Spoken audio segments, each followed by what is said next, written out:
और सीज़फायर के बीच Donald Trump का एक और बड़ा दावा आपको बताते हैं, जिसमें ट्रंप ने करीब 7 बड़े दावे कर दिए हैं। पहला दावा, बड़ा दावा, ईरान ने हॉर्मुज खोलने पर सहमति दे दी है, सबसे बड़ा दावा है। आगे वो कहते हैं ईरान अब हॉर्मुज को बंद नहीं करेगा, ईरान समुद्री माइंस को हटा रहा है। और एक और बहुत बड़ी बात कही गई डोनाल्ड ट्रंप की तरफ से कि ईरान एनरिच्ड यूरेनियम अमेरिका को सौंपेगा, लेकिन ईरान इस बात को खारिज करा। ये बड़ा दावा अमेरिका का। तो ये बड़ी खबर, डोनाल्ड ट्रंप के दावे को लेकर ईरान की तरफ से रिएक्शन सामने आया। ईरान ने इस दावे को गलत बताया, खारिज किया। हॉर्मुज पर ट्रंप का दावा गलत है, ये साफ तौर पर ईरान ने कह दिया है। नाकेबंदी जारी तो खुला नहीं रहेगा। हॉर्मुज हमेशा नहीं खुला रहेगा। ट्रंप के सातों दावे झूठे, ईरान ने कह दिया। यूरेनियम सौंपने वाली बात को ईरान ने खारिज किया और ये भी वार्निंग दी कि अगर अमेरिका अपनी नाकाबंदी नहीं हटाता है तो स्ट्रेट ऑफ हॉर्मुज को फिर से बंद कर देंगे। ये ईरान ने बड़ी धमकी दी है। देखिए, डोनाल्ड ट्रंप बड़े दावे करते हैं, लेकिन उसको सीधे सीधे एक बार फिर से ईरान यहाँ खारिज करता हुआ नजर आता है। और ईरान अमेरिका में दूसरी बातचीत बहुत जल्द होने वाली है। ये बहुत महत्वपूर्ण खबर इस वक्त मिल रही है। 20 अप्रैल को दूसरी बातचीत संभव है। इस्लामाबाद में ये बैठक हो सकती है। 11 से 12 अप्रैल को पहले राउंड की बातचीत हो सकती है। फिर से इस्लामाबाद को ही देखिए इस वेन्यू के तौर पर चुना जा रहा है। तो 11-12 तारीख को बात हुई थी, 21 घंटे तक बातचीत चली, तब बहुत कामयाब तस्वीर नजर नहीं आई थी। लेकिन एक बार फिर से 20 तारीख को इस्लामाबाद में बातचीत हो सकती है, ये कहा जा रहा है। कुछ शर्तें दोनों तरफ से ऐसी रखी गई थी, जिसके बाद ये बात नहीं बन पाई। जेडी वेंस वहां बड़े नाराज होकर वापस निकले थे। लेकिन अब यही माना जा रहा है कि जब एक बार फिर से बातचीत की खबर मिल रही है तो इस बार स्थिति कुछ सामान्य पहले बार के मुकाबले हो सकती है। तो पाकिस्तान की तरफ से तमाम कोशिशें नाकाम साबित हुई थी 11-12 अप्रैल को, और इसी बीच मुनीर ईरान पहुंच गया था। डोनाल्ड ट्रंप ने भी कहा कि इस्लामाबाद वो जा सकते हैं। सबसे बड़ा सवाल, क्या सिचुएशन है? और इसी खबर के साथ सबसे बड़ा सवाल यह है कि हॉर्मुज तो खुल गया है, लेकिन क्या जंग अभी बाकी आई है, इसको समझाते हैं। एक तरफ ट्रंप का दावा है, दूसरी तरफ ईरान का दावा। ट्रंप कह रहे हैं कि ईरान परमाणु हथियार नहीं बनाएगा, तो दूसरी तरफ देखिए ट्रंप के सारे दावे झूठे हैं, ये ईरान ने साफ कर दिया है। बड़ा दावा ट्रंप का कि ईरान एनरिच्ड यूरेनियम अमेरिका को सौंपने के लिए तैयार हो गया है, ये दावा किया गया। जबकि ईरान कहता है कि ये ट्रांसफर किसी भी सूरत में नहीं किया जाएगा। ये अमेरिका इसमें भी झूठ बोल रहा है। ट्रंप का तीसरा बड़ा दावा है कि 20 साल तक न्यूक्लियर वेपन नहीं बनाएगा। ईरान इस पर राजी हो गया है।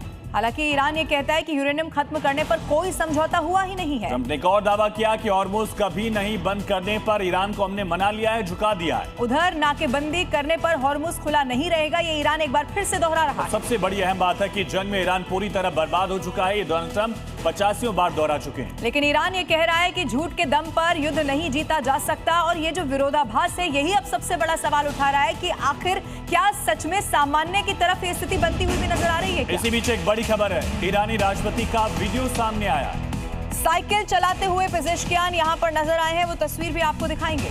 ये तस्वीर आप देखिए, मसूद पेजेश्कियान अपने सहयोगियों के साथ ईरान की सड़कों पर साइकिलिंग करते नजर आए हैं। ये दिखाने की कोशिश कि ईरान में अभी स्थिति नॉर्मल हो गई है। देखिए, बिल्कुल सामान्य तौर पर वो साइकिल चलाते हुए आपको इस तस्वीर में नजर आ रहे होंगे। संदेश, जैसा आयुष ने कहा, बिल्कुल साफ है कि ना तो ईरान किसी खौफ में है, ना उसके बड़े लीडर कहीं छिपे हुए हैं, बल्कि वो आराम से सड़कों पर इसी तरह से घूम रहे हैं। तो ये मैसेज है बिल्कुल दुनिया को, और खास करके अमेरिका और इजराइल को, कि उसके नेता डरे हुए नहीं हैं, आम लोगों से मिल रहे हैं। जंग के बीच भी वो तस्वीरें आई थी जब लोगों से मिल रहे थे पेजेश्कियान। और एक और बड़ी खबर है, डोनाल्ड ट्रंप के दावे को ईरान ने सिरे से खारिज कर दिया है। यूरेनियम सौंपने के दावे को खारिज किया। ईरान ने कहा कि हमारे लिए पवित्र मिट्टी की तरह है, इसे किसी को नहीं सौंपेंगे। और इसीलिए ईरान ने कहा कि झूठ के दम पर इस तरह के युद्ध जीते नहीं जाते हैं। सीधे संदेश दिया है डोनाल्ड ट्रंप को कि अभी भी अगर झूठ को नहीं बंद किया गया तो फिर आगे स्थिति और ज्यादा खराब हो सकती है। दरअसल डोनाल्ड ट्रंप की तरफ से दावा किया गया था कि ईरान अपना एनरिच्ड यूरेनियम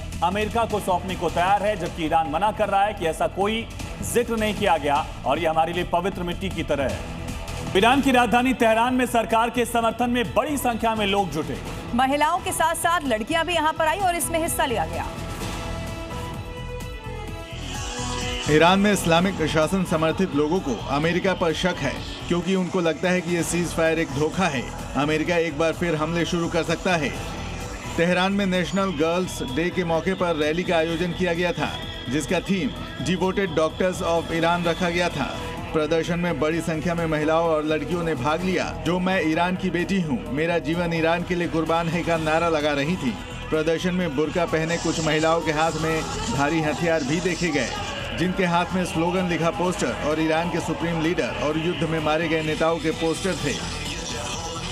मिडिल ईस्ट की बात की जाए तो यहाँ पर तनाव एक बार फिर से बढ़ता हुआ नजर आ रहा है और लेबनान इजराइल बॉर्डर पर हालात बेहद गंभीर बने हुए हैं। दक्षिणी लेबनान में सोमवार को इजरायली सैन्य कार्रवाई तेज होने के बाद आसमान में धुएं के गुबार देखे गए। वहीं बेरूत के दक्षिणी उपनगरों में तबाही के निशान साफ दिखाई दे रहे हैं, जहां कई इमारतें मलबे में तब्दील हो चुकी हैं। अस्थायी युद्ध विराम के बीच विस्थापित लोग अपने घरों की ओर लौटने लगे हैं, लेकिन डर अभी भी बरकरार है। राष्ट्रपति ट्रंप ने 10 दिन के सीज फायर की घोषणा की थी, लेकिन क्षेत्र में तनाव बरकरार है।